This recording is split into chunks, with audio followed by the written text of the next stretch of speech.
somebody lead us in the pledge of allegiance, Mr. Edmonds? Would you please stand? Allegiance to the flag of the United States of America and to the republic for which it stands, one nation, under God, indivisible, with liberty and justice for all. You being the newest member, I thought that would be a good way to break it in. Thank you. It means a lot to me, the pledge of allegiance. I know we've had some issues about it the last week or so, and I won't go into it, but it means a lot to me. All right, to start off the meeting, my name is Jerry Bybee. I'm president of the Houston County Historic Society, and like I said, we're going to have a real good program tonight. We've done it before. Our audio didn't pick it up, so we couldn't put it on our public television, so we're going to do it again. And the gentleman that's going to do the presentation, he knows a lot about what he's going to discuss. So let me get through this here. First of all, did everybody receive their minutes either through snail mail or email? If you didn't, raise your hand. All right. So the minutes, somebody make a motion to pass the minutes as issued. Anybody make the motion? I'll Anybody second it? All right, everybody in favor say aye. Aye. Anybody opposed? All right, the minutes will go down as they were written. Who seconded that? Pardon me? Who seconded that?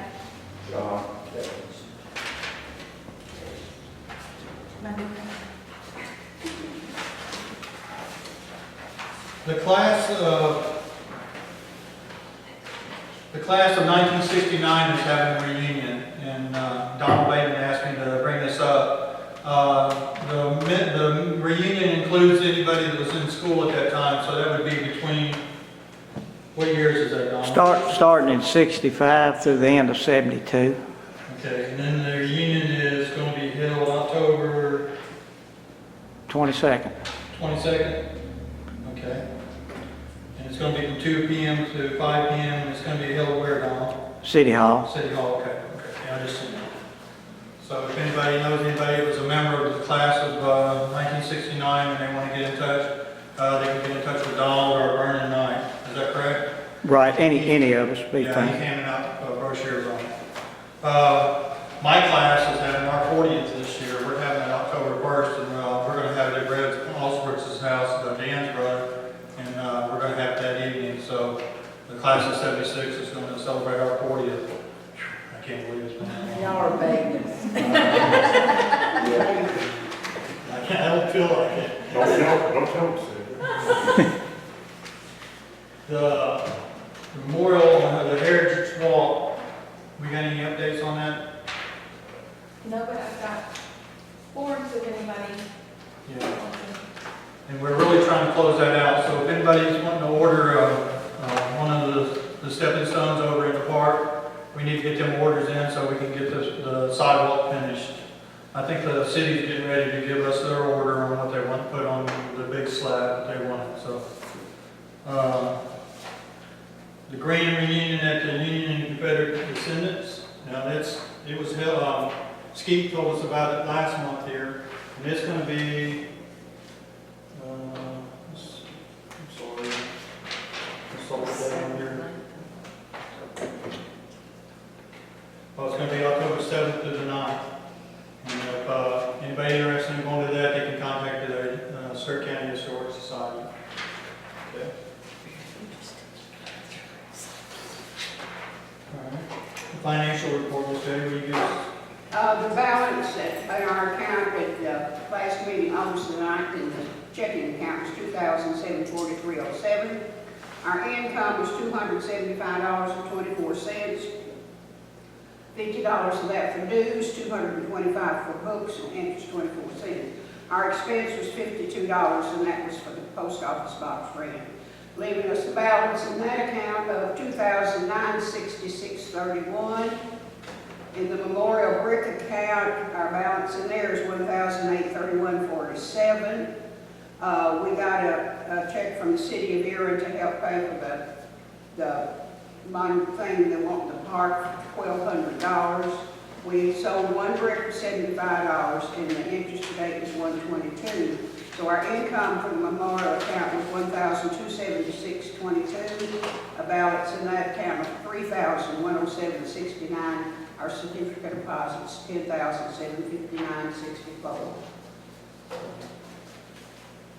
Anybody make a motion to accept the financial report as stated by Ms. Pettit? I'll make a motion. All right, anybody second it? Second. Thank you, Dan. Everybody in favor say aye. Anybody opposed? Okay. I gotta go through this, but thank you. Okay, old business. Do we have any old business that we need to report on tonight? And then Melissa has a project that she's working on. You want to come up and do the archives too? Melissa Barker is our archivist. Before I do an archives thing, I wanted to give everybody an update. I guess, a couple of months ago, we voted, Benetta brought it up, and we voted that we would pay to have that World War I quilt that they're going to frame and put on Tennessee Hall at Tennessee Ridge to pay for that. And I finally talked to Teresa Mitchell, who was heading that up, and she gave me some almost firm numbers. The frame is going to be 7.5 feet by 6 feet. It's going to be a wood frame with the back, and there's going to be felt on the back so the quilt doesn't touch the wall or anything. It's going to be tempered glass. Right now they're trying to make sure that it's going to fit through the door. It's going to be very big.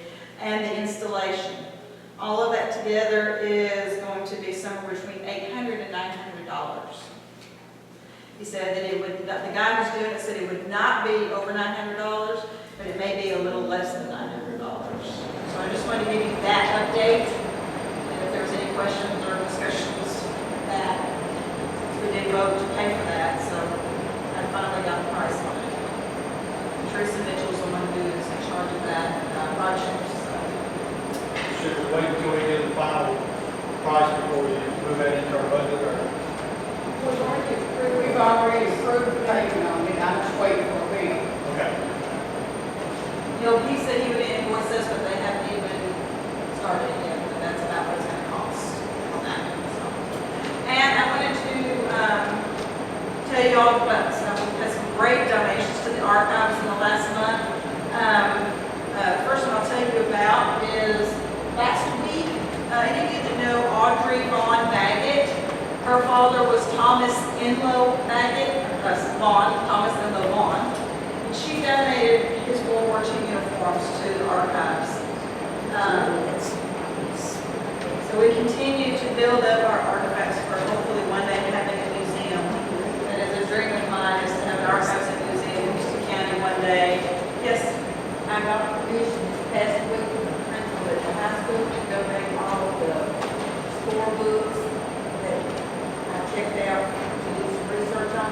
And they gave me permission to give them to you for our attention. Wonderful, wonderful. If any of you ever come to the archives, you're going to think that I'm a pack rat, but I am collecting because my dream for Houston County is to one day have a museum. I don't know, maybe 20 years from now, but that's something that I'm working towards. And so I will take donations and collection of anything because I know that one day we're going to have it. I don't know where or how, but we will. And so you're welcome to look at these. And they're really good condition. She kept them really good. Does anybody know what the patches are? Yes, I don't know the patches. I'll have to look those up. But the other item that I got yesterday, how many of you know Miss Susan Knight Gore? Her family, the Knight family, is in Houston County, and she's actually an archivist for the Cumberland Presbyterian Church, and their archives is in Cordova, which is near Memphis. And she is like a little, I don't know, a good luck charm or something for the archives because she scours eBay, and she finds items that have to do with Houston County, and she buys them and mails them to me and doesn't say anything else about it. She doesn't ask for anything in return because she knows that our budget will not allow us to purchase things like that. And so yesterday she sent us, and I believe it was probably fairly rare, it is almost like a greetings card, but it's a card that they sent out for the 7th anniversary of the Houston County Bank and Trust Company.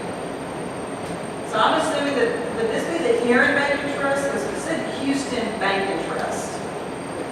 So it's not dated, but it was for commemorating the 7th anniversary, which, if I remember, was that bank not established in the late 1800s, very early 1900s? Was dated? I know you weren't alive. Heron Bank Trust Company was in the early 30s. Or the 30s, okay. Before that, the Houston Bank was up for Angie's beer shop is now. That one was one.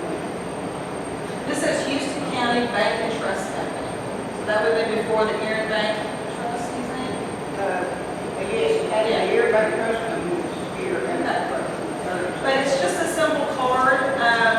It just says our celebration of this anniversary of the beginning of our success would not be complete without our heartfelt thanks to the friends who have helped make it possible. May our next milestone find us still serving you faithfully and efficiently. So she got it off of eBay, bought it, and sent it to us to include in our collections. So she has sent us several of the Edie Paulson photographs that she's found on eBay. And so if you know her, please, if you ever see her, thank her for being a great supporter and filling up our archives with wonderful artifacts. And like I always like to remind everybody, if you have anything to donate, please bring it to us because we'll take just about anything.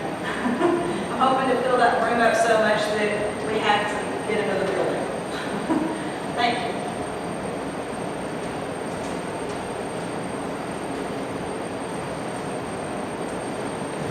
I know one time that me and Susan was battling for stuff on eBay, so I kind of backed off because she was buying a lot of gear and stuff. Can you give me any news on the plaque, Vanessa?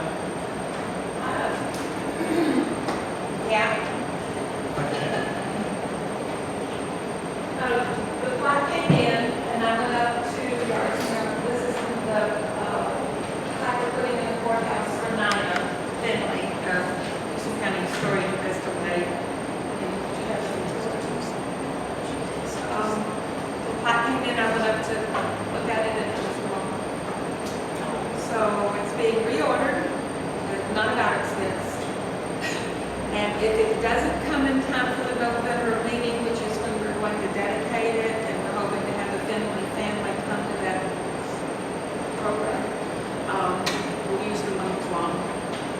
But Yards and Yarns going to make it right, and they're going to install it for us also, and clear the spot for it through GE. It's going to be above George Houston Bateman and Charles Loveland, and then it's going to be above it. So, Thank you. Sounds promising. Go ahead. good thing I ordered it early. Yeah. We're making up the schedule for 2017 for the programs, so I've left everything blank that we haven't got filled in yet. I've kept the ones in here for whatever we've had this year, or we still got to go. For some reason or another, I got Billy Frank Morrison on here on September the 12th. So we love to hear your program no matter what it is. So that's for 2017. Does anybody got any new business they want to bring up? All right, I'm tired of talking, so without further ado, I'd like to introduce a friend of mine, Billy Frank Morrison, and he's going to do a program on the bird too. Give him a round of applause.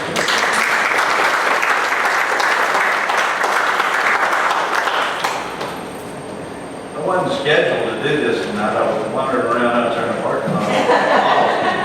And Don and Jerry asked me, he said, do you know anything about bird cage? And I said, well, I've heard about it. They said, will you do a presentation for us tonight? So here I am.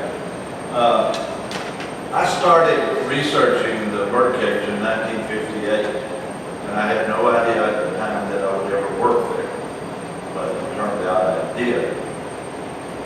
When I do a project like that, a research project, the first two things I do is develop a timeline, sometimes a traditional timeline, and other times a chronological order of everything that happens at that place.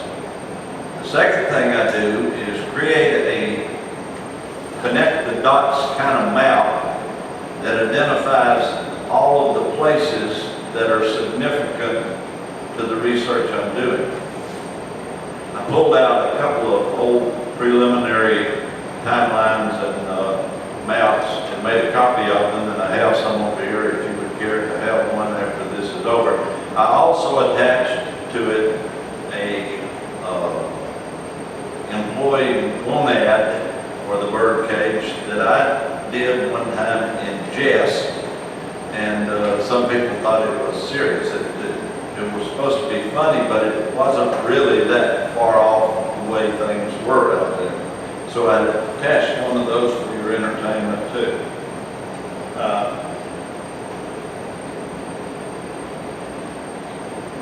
I researched the bird cage for about 40 years, and then I kind of stopped. I thought, well, I found out about all I can, and I kind of quit. So I'm doing most of this from memory now. I always include this disclaimer when I do this. I love America. I'm a military man, did 47 years with the Navy and the Army, but I have very little confidence in the civilian leaders of this country, and not the ones today, but all of them that I've lived through. I have found that they don't keep the citizens of America adequately and appropriately informed. Now, we all have life experiences that shape the way we feel about those things. And I had some that shaped that perspective for me. In Vietnam, I found that we weren't being completely truthful about things.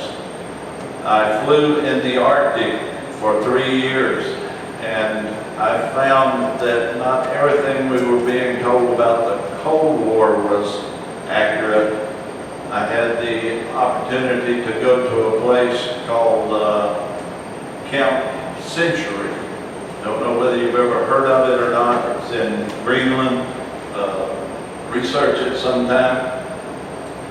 But the government is a funny organization, and I will get to why I'm saying this about the birdcage in a few minutes.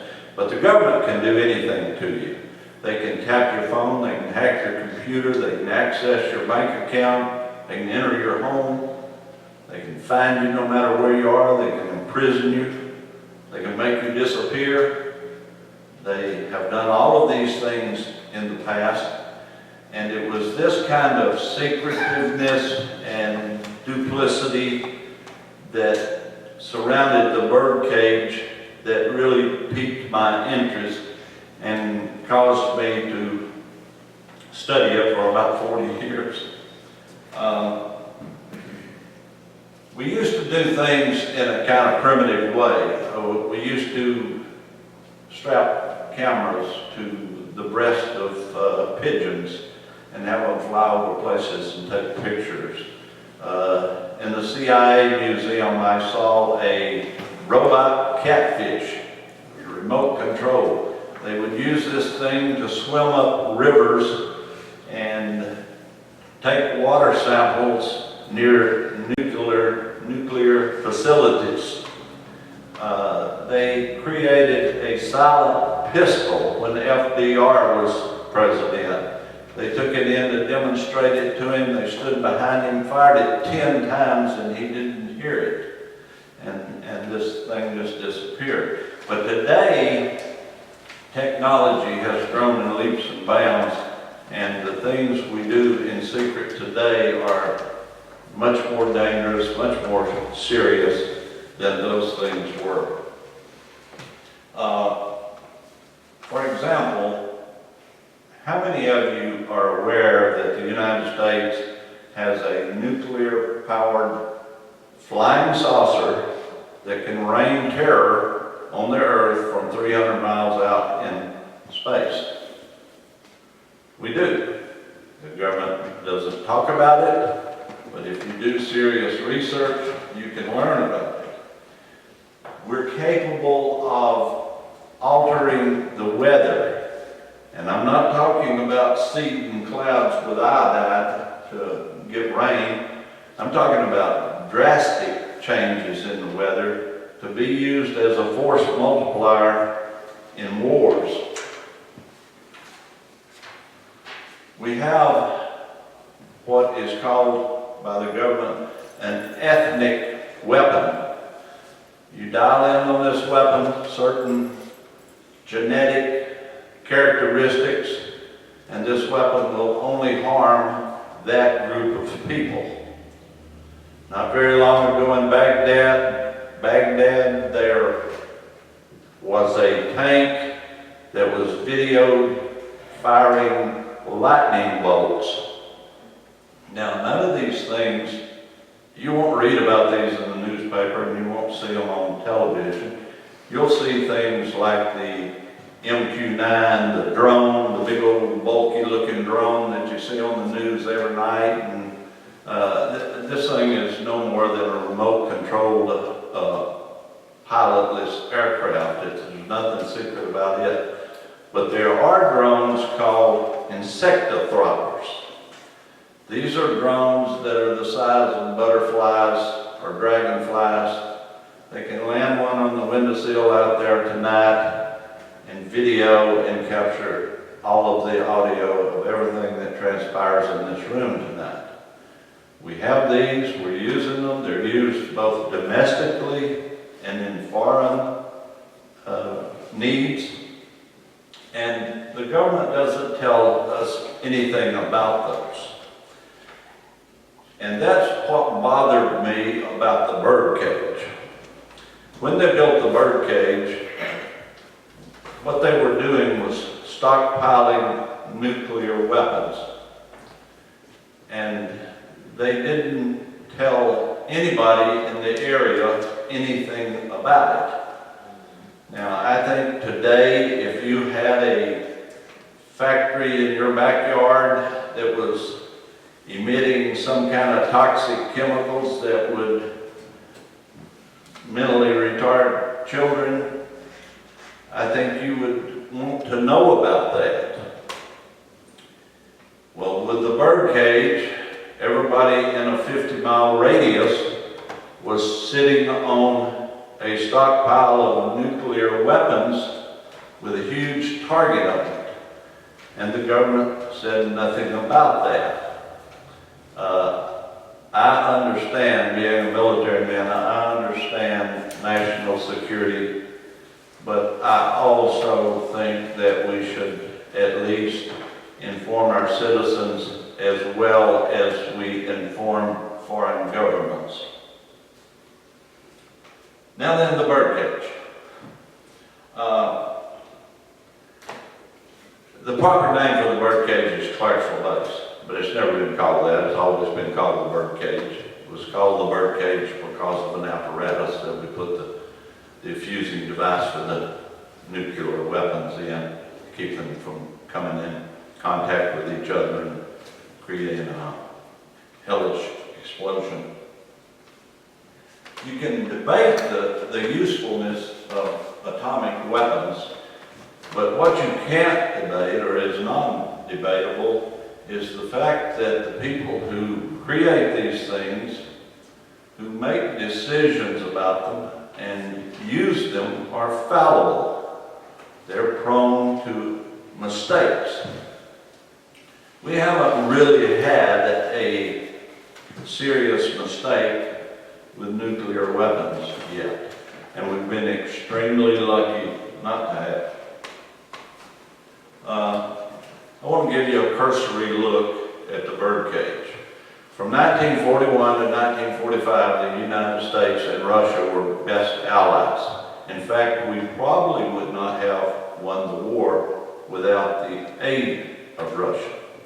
Then in August of 1945, out in Los Alamos, New Mexico, they built the first bomb, tested it at Alamogordo, and a few days later, the USS Indianapolis left California with 2 of these bombs aboard, took it to the island of Tinnerman, a small island just north of Guam and south of Japan. A B-29 named the Enola Gay flew it to Hiroshima, parachuted it from 30,000 feet, detonated it 2,000 feet above the city, and killed 130,000 people in an instant. The temperature of that blast was recorded at, I think, 18 zeros Fahrenheit, 18 zeros Fahrenheit, which is absolutely absurd. Not only did it kill 130,000 people instantly, but tens of thousands of others died of radiation burns and other related diseases over the next few months and year or so. Now they were going to drop a second bomb, and it was to be dropped on Kokura, Japan. The crew that was going to drop that showed up at the airfield on the island of Tennant 2 hours late. So by the time they got to Kokura, the weather had changed, the city was socked in, and they went to the secondary target of Nagasaki. They dropped that bomb and killed 70-something thousand people, in spite of missing the target by almost 2 miles. Now, I flew in the Navy for 20 years. I never had a flight crew 2 hours late for a run to San Juan, Puerto Rico. And here these guys were fixing to do one of the most significant things in the history of mankind, and with all probability end a world war, and they showed up 2 hours late. I've never understood that.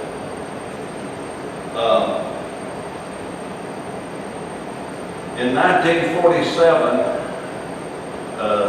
the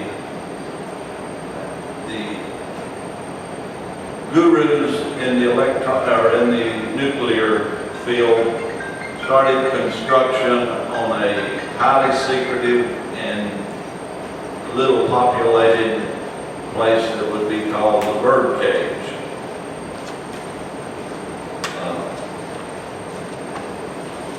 It was interesting that right after World War I, World War II, I'm sorry, a lot of people don't know this, but at the end of World War II, there were over 100,000 soldiers at Fort Campbell. That number immediately atrophied to about 1,200.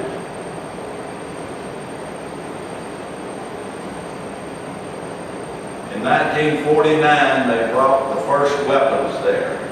And with those weapons, they brought a number of radioactive isotopes.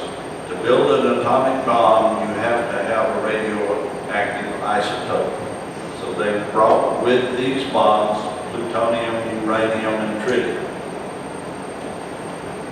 What they were going to do was stockpile the weapons there. But this began kind of slowly. In 1947, the United States only had 13 nuclear weapons in their entire arsenal. By 1950, they had 300, and 100 of those were located at the bird cage. Today, and it's interesting, the last time I presented this information to y'all, I did a little research, and the United States was saying at that time that they had 5,000 nuclear weapons in their arsenal. I did the same research this time, and they now have 7,500. And trust me when I tell you this, we've got a whole lot more than that. There are 17,000 in the world. And all of those, as far as we know, are in the hands of 9 countries. When the bird cage was first built, it was put under command of the Air Force. Campbell Army Airfield out there was sacked, Strategic Air Command. They had the capacity for flying these kinds of weapons in and out, so they put the Air Force in charge of the bird cage. In 1952, the Air Force turned it over to the Navy, the elite fighting force in the armed forces. And the first Navy commander out there was a Navy captain by the name of John Buckley. third most interesting man I've ever read about. He was a Navy admiral. He was a PT boat commander. He was a Medal of Honor earner. Never say winner. You don't win those things, you earn them. And if you ever see anybody who has one, show him a great deal of respect. He put his life on the line for me and for you. He was a personal friend of John F. Kennedy's. He had been given the responsibility of getting Douglas MacArthur out of the Philippines safely, which he did. He was married to a British girl who had spent her entire life in China, raised by two multimillionaire parents. They had 5 children. One of those was a very special little boy, a Down's child, that everybody around the birdcage knew. He wore his daddy's Medal of Honor to school and to church.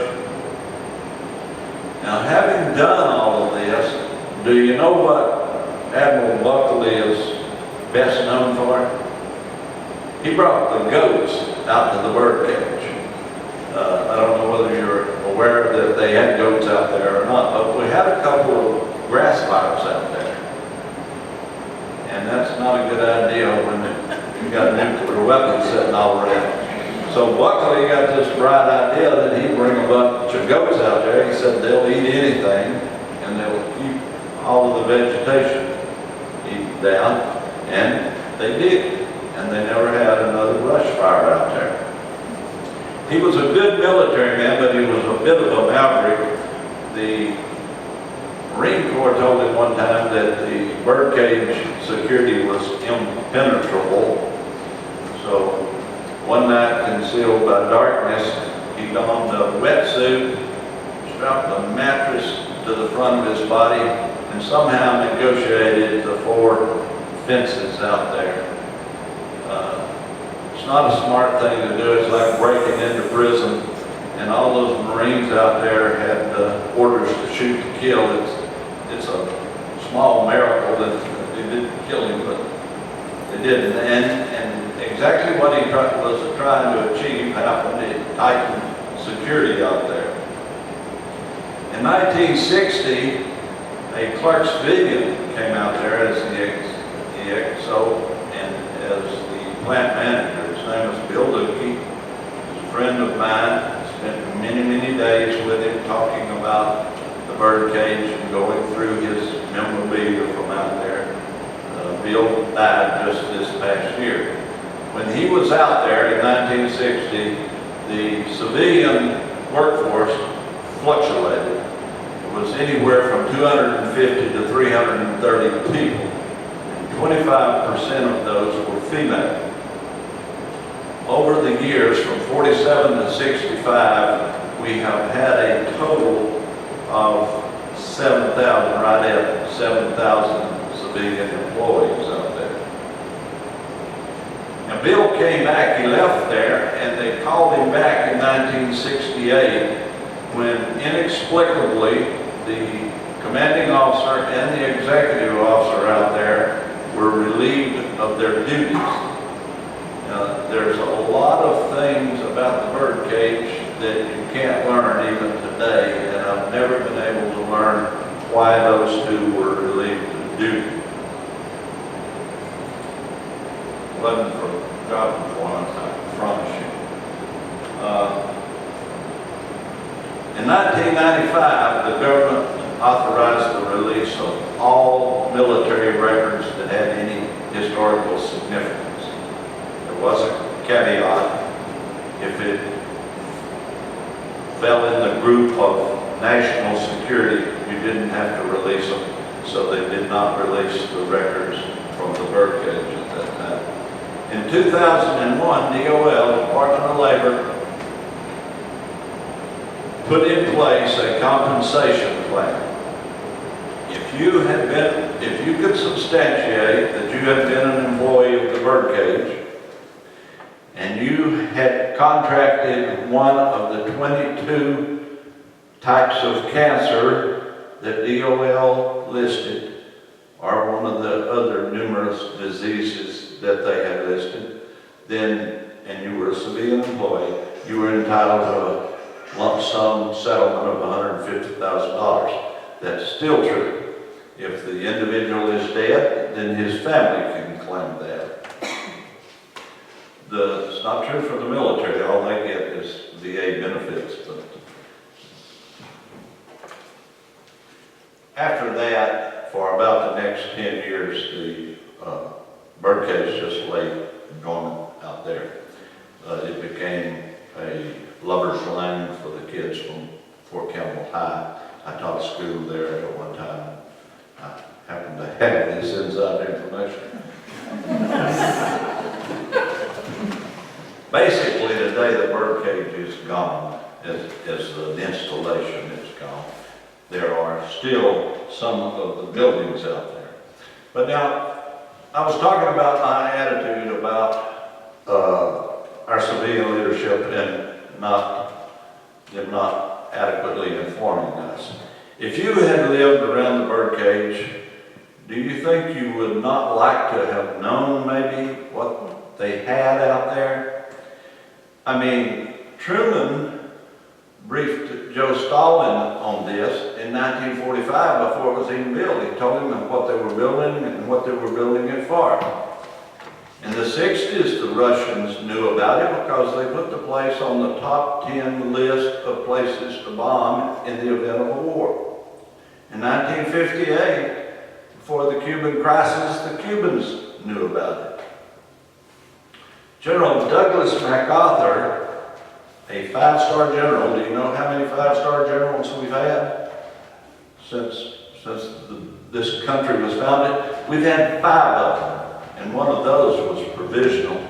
But MacArthur was a 5-star general. He was also the supreme commander of the military in the Far East at the time. And do you know how he found out about the birdcage, about Oak Ridge, and about the bombings in Japan? He read it in the Stars and Stripes after it had happened. Now that's how civilian leadership in our country treats its citizens and its military. The military leadership doesn't get involved in these things. They do 2 things. They do what they're told and they fight, and they do both of those very well. But they're not policy makers for America.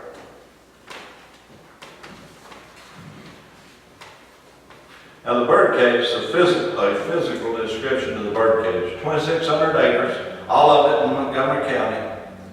It was an enclave within an enclave. Small installation inside Camp Campbell. Camp Campbell because at the time it was not a permanent installation. It became a fort, a permanent installation in 1951. It was built on, there were about 200 buildings out there, and they were built on 40 sinkholes. Now today, a developer, engineers, architects wouldn't build a convenience store on a large sinkhole, but they built a nuclear facility on 40 of them and got away with it miraculously. Of the 200 buildings out there, most are gone. There were 4 buildings out there that housed these atomic weapons, and I want to mention those 4 to you. The first one was built in 13. Now, I never understood this either. There's a lot of things I don't understand about the government and about the birdcage. If you're going to start building buildings, you would think you'd start with building number 1, but they started with building number 13. At a time when we didn't even number floors in hotels, number 13. We didn't number compartments or rooms on ships.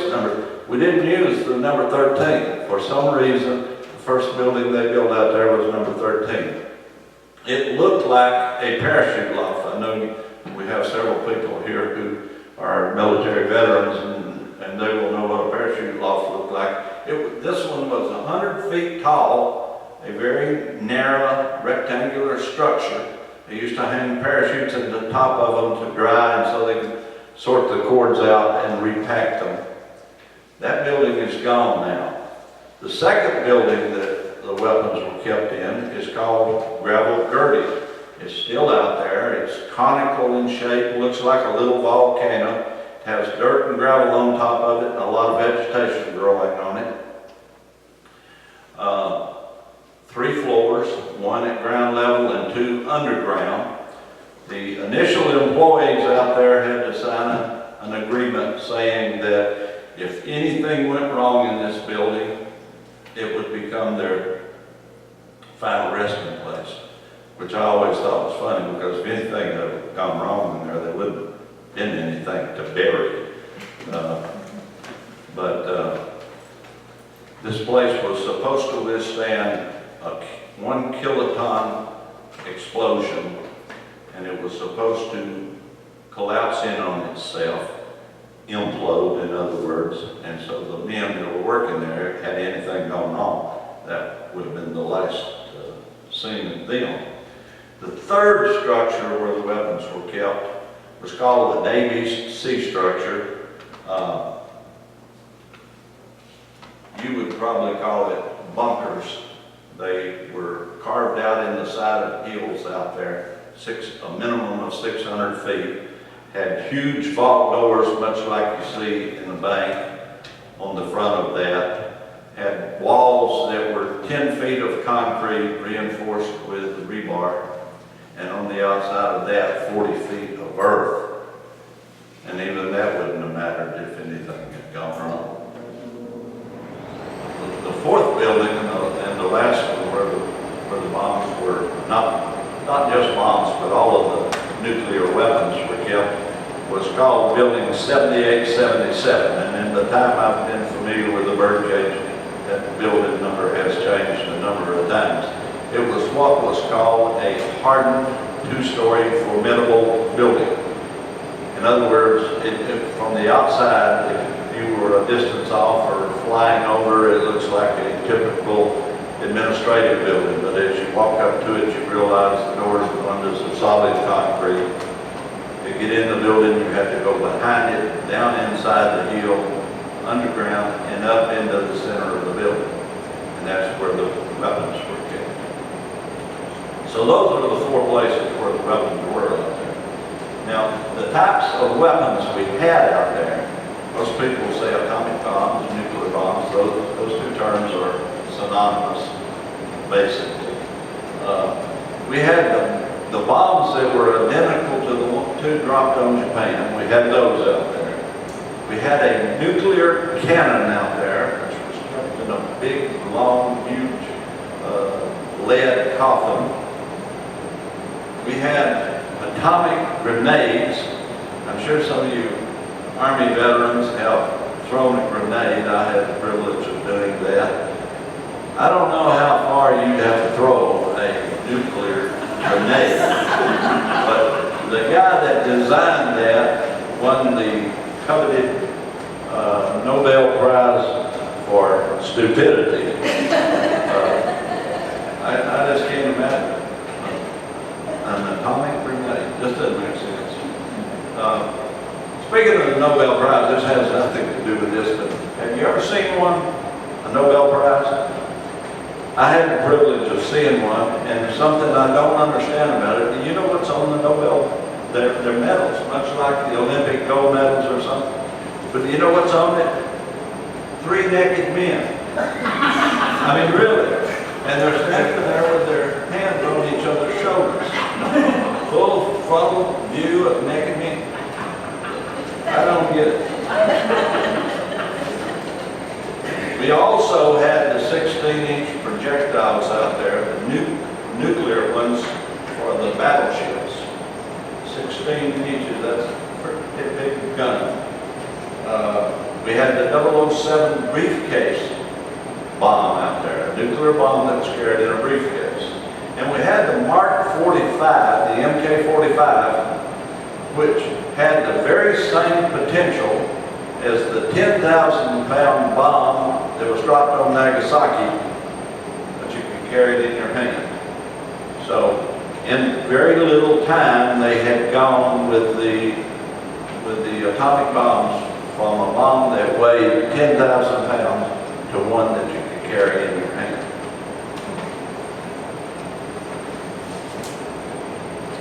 All of these weapons came from New Mexico, from Los Alamos and Alamogordo. And when they came in out at the birdcage, they had done to them what the military has always done with bombs. They had painted targets on the side of the bomb, Fidel's castle, the Kremlin, and things like that. The military has always done that. During the Cuban crisis, they used the name of these things. They used straddle carriers. You know those great big things, you see them carry lumber in between the wheels. They're shaped like this. They're huge, and that's what they moved the bombs out there with.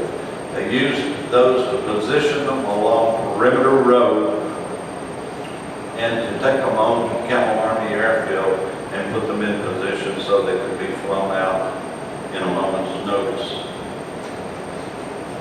Now, security, the birdcage was all about danger and security. There are all types of security, all classifications. Most people are familiar with confidential, secret, and top secret.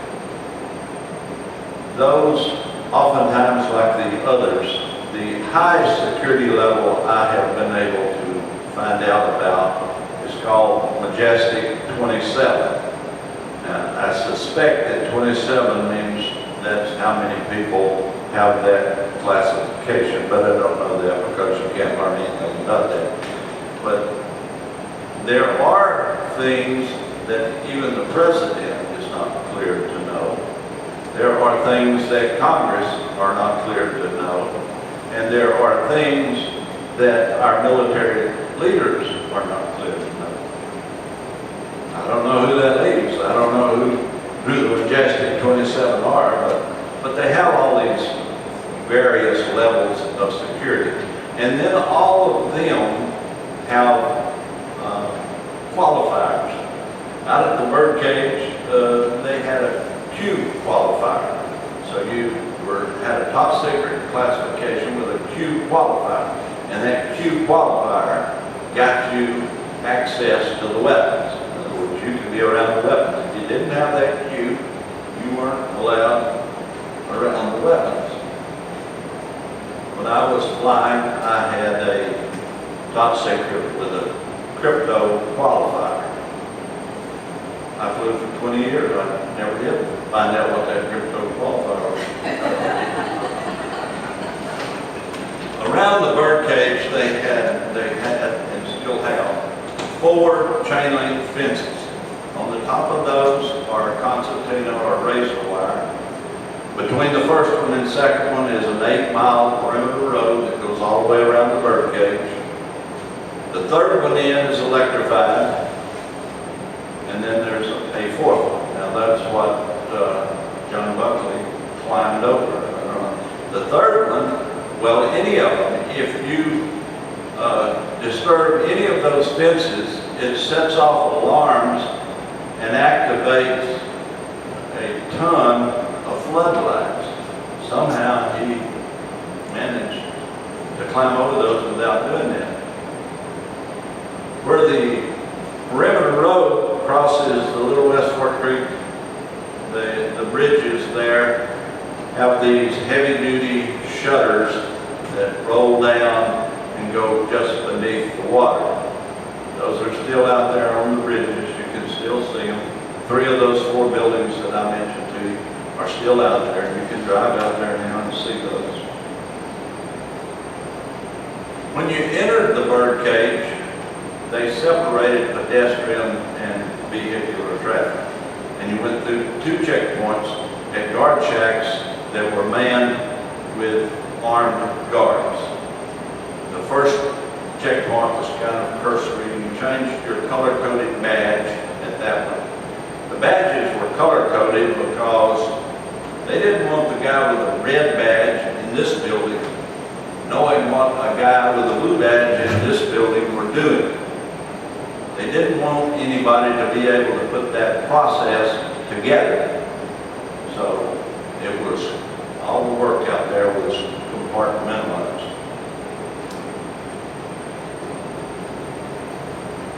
They had, surprisingly, a lot of weddings at the birdcage. And the philosophy behind that was, let's have these young military men get married here instead of going to Peoria, Illinois to get married, having a bachelor party and getting drunk and breaking down the loose lips sink ships. And so that was their logic. And one of the problems with the wedding out there was that before the wedding party could get on the birdcage, they had to be cleared by security and they had to be provided with escorts. And typically this would take 4 or 5 hours. So you had the wedding party, including the bride in her beautiful white dress, sitting out there in 100-degree temperatures for 4 hours while they got them cleared from security. There were a lot of suicides out at the birdcage, and that shouldn't be surprising. Anywhere you have high-risk employment, you have a lot of suicides. The police, air controllers, the military, historical society presidents, really stressful positions. And for some reason or another, most of the suicides occurred on the bridge, one of the bridges that crossed the Little West Fork Creek. The guys would sit down on the rail of that bridge and shoot themselves and fall in the water. And I don't understand that either, but I don't even understand suicide. I'm like my daddy. My daddy said that there have been a few people he wanted to kill, but he never was one of them. I learned about one murder that occurred out there. The birdcage was fully self-sufficient. They had everything that they needed out there. They had their own dentists and doctors out there. And one of the dentists was married to an attractive young girl, and she was having an affair with the aide-de-camp to the commanding general of Camp Campbell. And the dentist shot and killed him. Now, never particularly embraced the term he deserves killing, but you gotta be smart.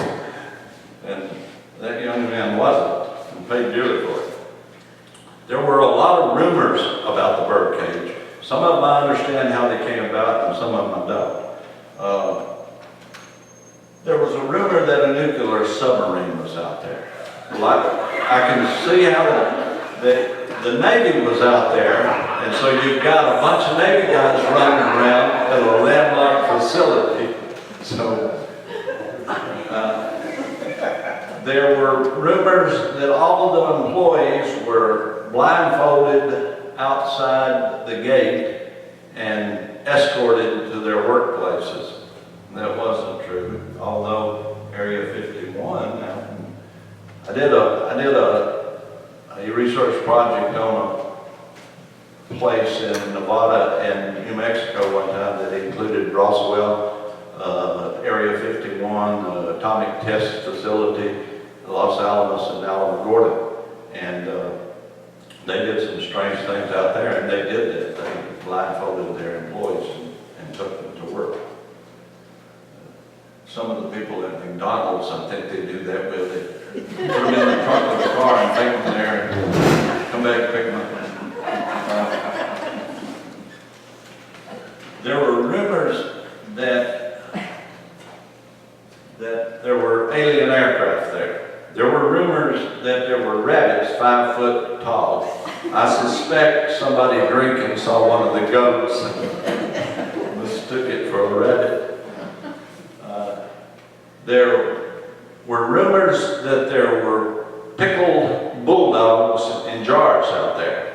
Now that one's not too far-fetched, because we did run all kinds of tests on all kinds of animals, trying to see how much radiation they could withstand before they succumbed. They were trying to find out how much a human could stand.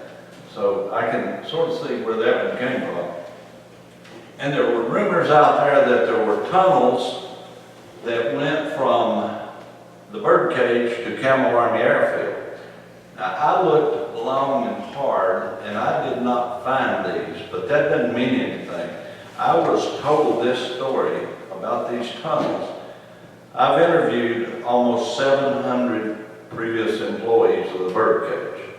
I interviewed a lot of them way back in the 60s when they were some of the first people to work out there.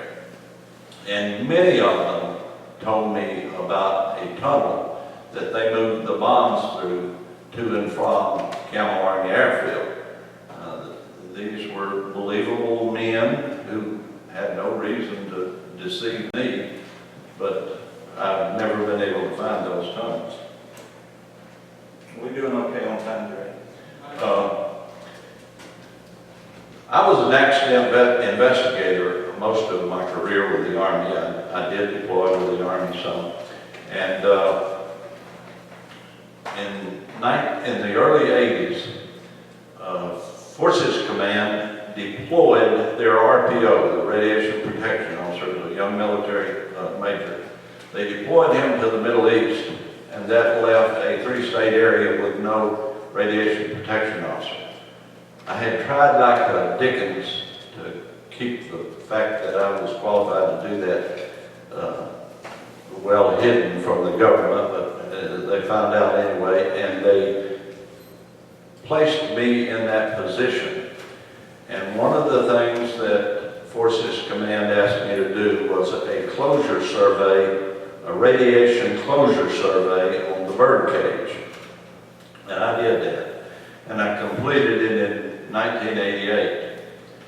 And I found a lot of reasons for people being ill after working there. There were burn sites, there were burial sites, both of which were unauthorized. There were all kinds of radiation sources out there. They experienced a number of spills and releases. So the men working around this clearly got exposure. I have been in a dosimeter program for radiation since 1958. And the only serious exposure I ever got was at the birdcage. I lost track of what I was talking about.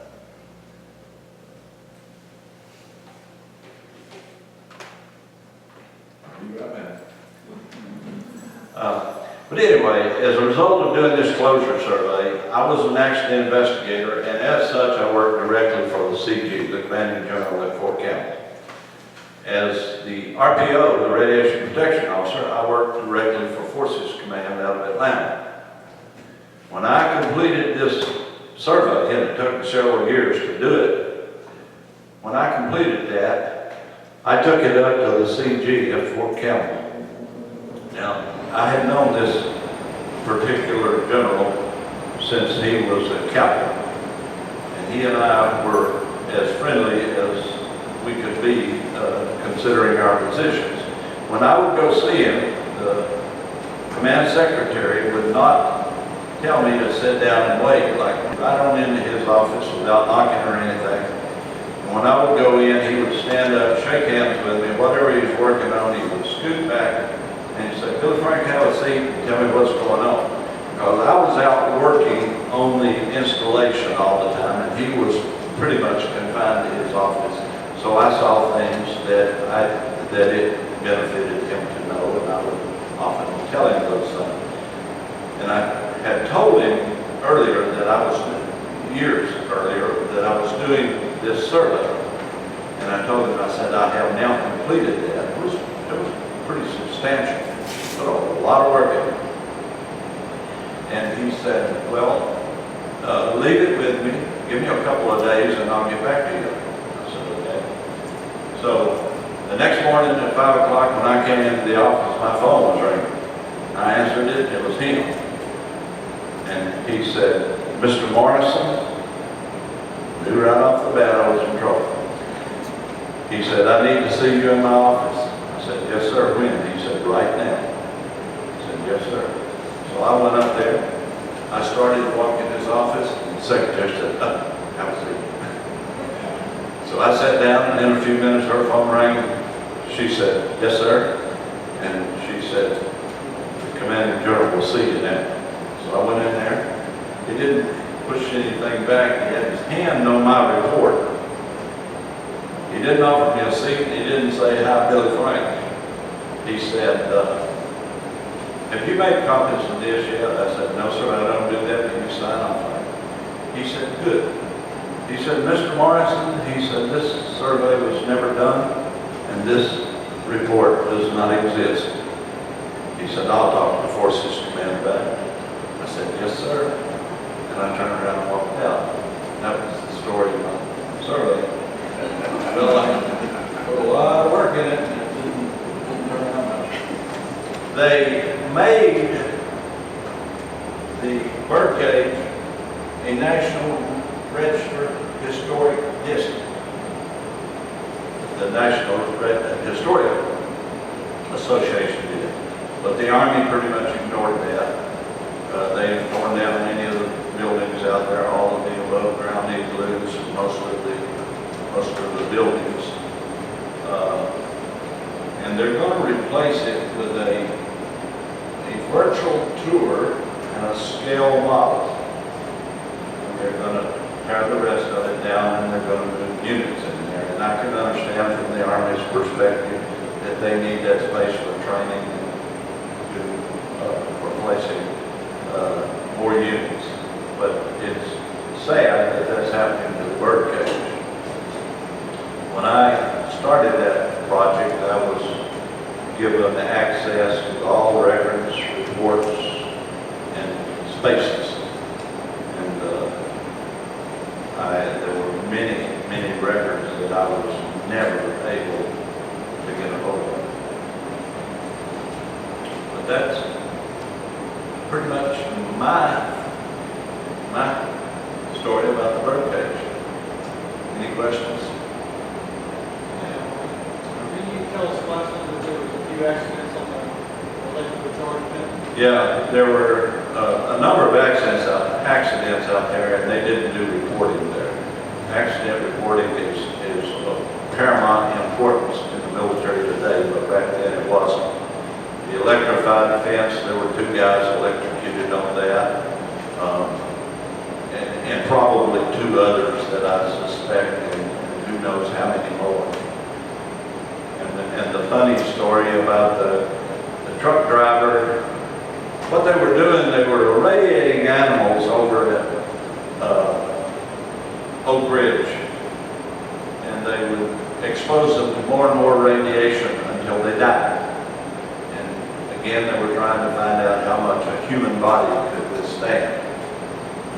And then they would ship these irradiated animals, these carcasses, in big metal canisters to the University of Chicago, who was doing biopsies, running all sorts of tests on it. Well, there was a truck driver that made this run, and he was from Clarksville. And when he came through, he had a girlfriend in Clarksville, and he stopped down there at the old Two Rivers Mall, about Shawnee's Big Boy. Parked his truck there and went to see his girlfriend. And the story is that he stayed too long because she was a good cook.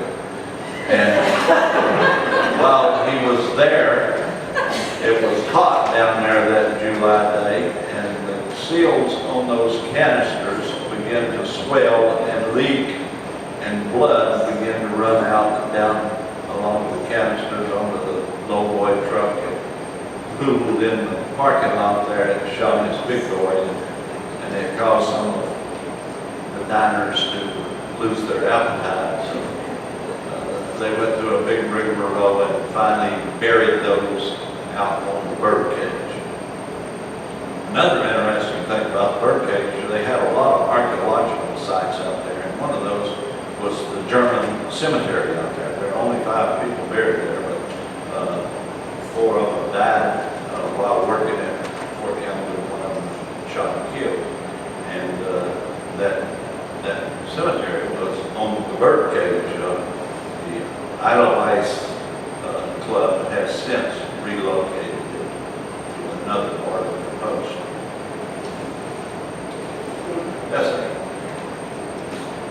old people like Clinton and I grew up in bird cages about as old as we are. So we grew up hearing rumors about all this stuff our whole life. One of my impressions was that it was all one big city underneath the ground. And the fact that you told us there were different buildings is a little bit of a surprise to me. But I talked to somebody who worked out there one time and talking about trailer trucks that could drive off down to the ground and disappear one after another. How big a place was it? I mean, if there were more than one location, was there a city underneath there? Or how large were these buildings? Now, the only place that a large truck would have been able to go underground inside is in those bunkers, and they could have done that. And they go 600 feet, a minimum of 600 feet back into the hillside. You could back a tractor trailer all the way back in those jugs. The other quick rumor that I remember was told was that the population of white-tailed deer, that when they started the restocking program back in the 50s, I guess it was, that many of those deer came out of the bird cage. And I've actually seen deer over inside the fence. Oh, yeah. So, I mean, have you ever heard anything about that? Well, I only know that there are lots of deer out there. There are deer all over the coast, and there are deer in the confines of the bird cage as well.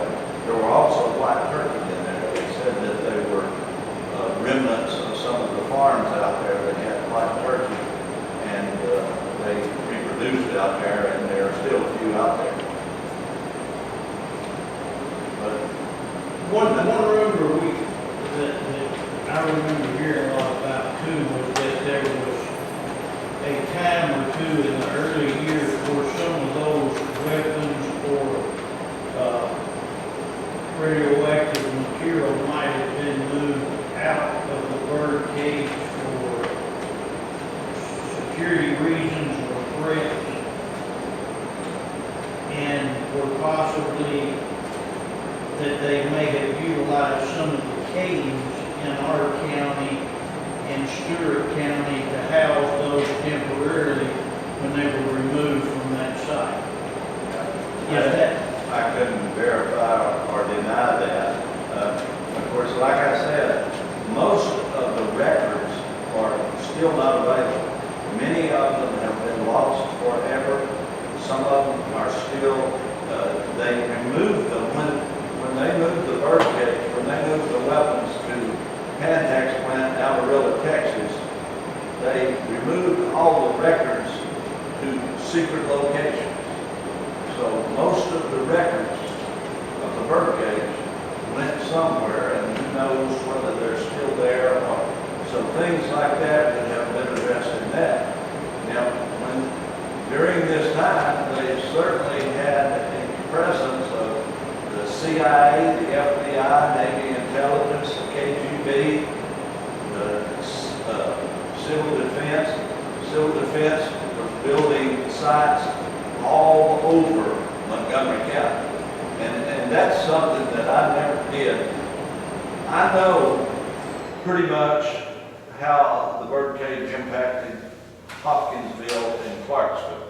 I have never really studied how it impacted or what kind of relationship it had with the communities around that area, here, Guthrie, Dover.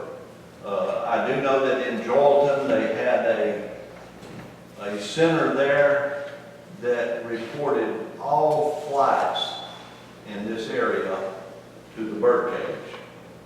So that pulled Joelton, tied them with the bird cage. And I suspect that there are relationships between this area and the bird cage that I'm not aware of. The only thing that I ever saw that might have validated in doing some research on cancer, there was a period of time where this geographical area just centered, and it included not only Montgomery County, Trigg County, but Stewart and Houston counties. that concentrated area right there, at the time I was doing this, had the highest per capita incident rate of cancer in the United States. If my understanding was correct of that I was doing. And they sort of, through that, were speculating the bird cage and the possibility that they were utilizing also surrounding areas. But that's the only thing that I've ever seen that might have halfway validated. Well, they definitely put a civil defense site in Dunbar Cave, and the military used that. Now, not the bird cage specifically, but Camp Campbell. And I can promise you that if you get much of an exposure to radiation, you will have cancer.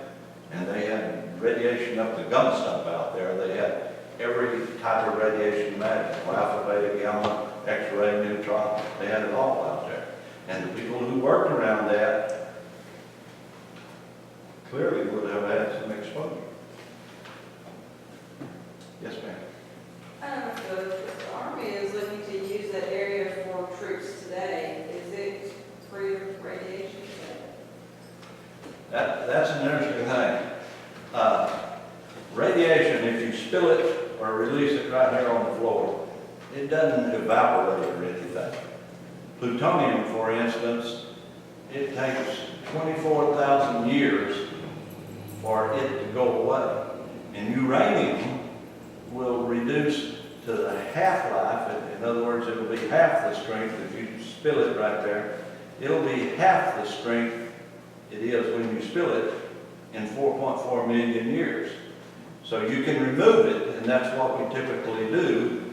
You dig it up and you take that soil to Barnwell, South Carolina, and you put it down in these big, huge trenches, and depending on what the exposure and what the type of radiation was, you may put it down 30 feet deeper, you may put it 130 feet deep. I've been to that place and I've seen how they do that. But another thing is less than a gram of plutonium or uranium is lethal if it's ingested or inhaled. So that's yes. Now, I heard this guy tell me, he said he worked out there, I don't know, that the Marines were the guards. And this Army officer didn't know what was going on out there, so he took a deuce and a hat, and he was gonna go in there and find out what it was, and they shot up his truck. I don't know about that, but one of the CGs out there, I've told this story before, Commanding General does not like anything happening on his installation that he doesn't know about. Well, with the bird cage, the CGs, the Camp Campbell and Fort Campbell Commanding General, never knew anything about it. Was not allowed out there or anything else. Well, we had one in 1960 who got called up in his helicopter and flew over there, and they shot it. And I liken that to one flew over the cuckoo nest. But they were going to court-martial the two Marines who fired at his helicopter. And the crusty old Marine who was in charge of security out there said that if those two were court-martialed, the whole Marine detachment would be court-martialed because they were doing exactly what they had been given orders to do. Well, they forgot about the court-martial, and the two Marines were commended for doing a good job. They use rail transporting of material that you know of? Have they what? Use railroads to transport? Yes. You know, In fact, Bill Lukey, the XO and the plant manager who was from Clarksville, when he went out there in '68, they told him his orders were move everything from here to Amarillo, Texas. And they said, fly everything you can out of Campbell Army Airfield. What you can't fly out of there, send out by railhead on special rail cars that were provided. And anything that's left over, destroy it in place at the bird cage. The reason I asked that, I took basic at Fort Campbell in '68. We see some stuff that looked awful strange. Yeah, that's when they were moving it out of there. In fact, the is the rail cars went across the highway out there across Fort Campbell Boulevard, and they had all of these weapons covered with a tarp, and the Marines were hanging on the side of the thing with their weapons. What about the Army soldier that went AWOL? Well, there was an Army soldier who went AWOL out there. He got out of the stockade and made his way to the bird cage, and he encountered these 4 fences and thought that if he could get over those, he would be off the post. And he got over the first 2, and the third one got electrified. Well, in relation to that, when I took basically Fort Campbell, our DI's told us, go AWOL, you run up on a place that got 4 fences, you may make the first 2. He told us how many votes to do, and the third one will make it. Yeah, it was legal. Anything else? And the last time I was here, I gave some books to y'all. If you didn't get one, I had a few left. You're welcome to them. And the thing over there, the timeline and the map, if you're interested in that, you're welcome to a copy of that. Thank you very much. Thank you.